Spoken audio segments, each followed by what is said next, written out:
অনূর্ধ্ব-23 Asian cup বাছাই সামনে রেখে বাহরাইনে কাল স্বাগতিকদের বিপক্ষে দ্বিতীয় ও শেষ প্রস্তুতি ম্যাচ খেলবে বাংলাদেশ। একদিন বিরতি দিয়ে অনুশীলন করেছে বাংলাদেশ। প্রথম ম্যাচে 1-0 গোলে হেরেছিল সাইফুলবাড়ী টিটুর দল। পেনাল্টিতে গোল হজম করে অতিথিরা ভুল শুধরে জয় দিয়ে সফর শেষ করার লক্ষ্য লাল সবুজের। বাহরাইনে অনুশীলনে সন্তুষ্ট টিম ম্যানেজমেন্ট। দলের সবাই ফিট আছেন। এশিয়ান কাপ বাছাই পর্বে সি গ্রুপে বাংলাদেশের প্রতিপক্ষ স্বাগতিক ভিয়েতনাম, ইয়েমেন ও সিঙ্গাপুর।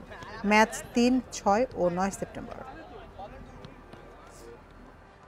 ভুলভ্রান্তিগুলো নিয়ে কাজ করার চেষ্টা করেছে কোচ এবং ছেলেদেরকে বোঝানোর চেষ্টা করেছে আসলে আমাদের দুর্বলতাগুলো, এবং ওগুলো নিয়ে কাজ হয়েছে এবং আলহামদুলিল্লাহ ছেলেরা ভালো কাজ করেছে এবং কোচও খুশি আমাদের আজকে ট্রেনিং সেশনের পর।